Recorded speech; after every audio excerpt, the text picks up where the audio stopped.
नमस्कार, आप सभी का स्वागत है एनएस लाइफ न्यूज चैनल में। मैं राधा देवी ले चलती हूँ कुछ खास खबरों की ओर। गुजरात जिला सूरत मंगलवार। आज महिलाएं हर क्षेत्र में पुरुषों के बराबर हो रही हैं। महिलाएं खेती में अपने भाइयों, पिताओं या पतियों की मदद कर रही हैं और प्रगतिशील महिला किसानों के रूप में ख्याति प्राप्त कर रही है। महिला किसान भी प्राकृतिक खेती में सफलता प्राप्त कर रही हैं।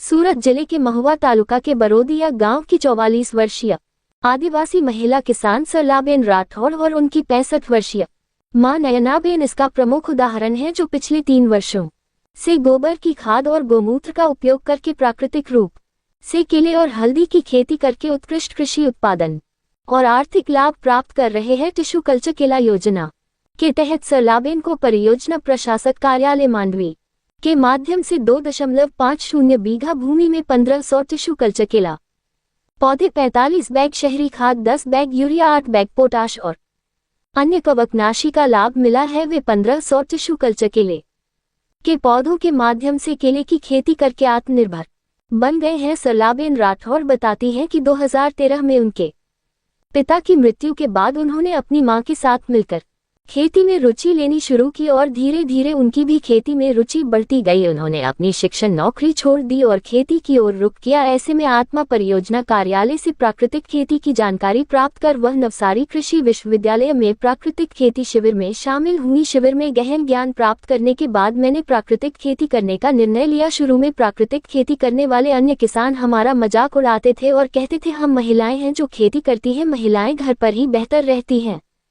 लेकिन आज हम खेती कर रहे हैं और उन सभी लोगों की तुलना में बेहतर उपज प्राप्त कर रहे हैं। आज लोग प्राकृतिक खेती में सफलता पाने वालों को सम्मानित करते हैं। उन्होंने आगे बताया कि वर्ष 2021 से 22 में मैंने केले के पौधे के लिए ऑनलाइन आवेदन किया था, जो आवेदन स्वीकृत हुआ और मुझे 1500 केले के पौधे प्राप्त हुए। खाद में 45 बोरी सिटी कंपोस्ट, 10 बोरी यूरिया, 8 बोरी पोटाश व अन्य फफूंदनाशक भी पाए गए। 2.50 बीघा में 1500 पौधे लगाने के बाद अब केले की फसल तैयार है। पौधरोपण पर आने वाले खर्च के बारे में उन्होंने बताया कि निराई गुड़ाई और जुताई का कुल खर्च 2500 रुपये आता है, 80 से 90 हजार रुपये, जिसमें से मैंने केवल सरकारी सहायता से 30,000 रुपये की राशि प्राप्त हुई। 1500 पौधे लगाने से होने वाली उपज के मुआवजे के बारे में उन्होंने कहा 13 से 15 रुपये की कीमत के हिसाब से मुझे कुल पौधरोपण के लिए 3 लाख रुपये का मुआवजा मिलेगा और सारे खर्चे काटने के बाद मुझे 1000 रुपये का लाभ होगा, 2.50 लाख रुपये।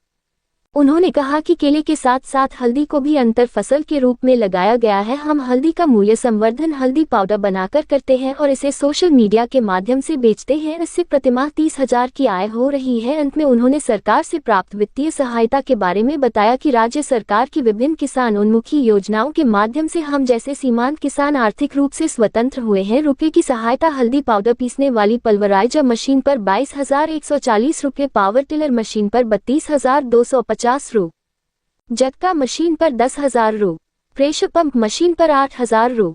उन्होंने सरकार का आभार व्यक्त करते हुए कहा कि सरकार से प्राप्त सहायता के कारण वह आत्मनिर्भर बन गई है। प्राकृतिक खेती को अपनाने वाली खुशहाल आदिवासी महिला किसान सरलाबेन राठौड़ और उनकी मां नयनाबेन अपने क्षेत्र और राज्य के अन्य किसानों के लिए प्रेरणा बन गई हैं, जो प्राकृतिक खेती में रुचि रखते हैं। रिपोर्टिंग से संपादक विंध्याचल ओझा।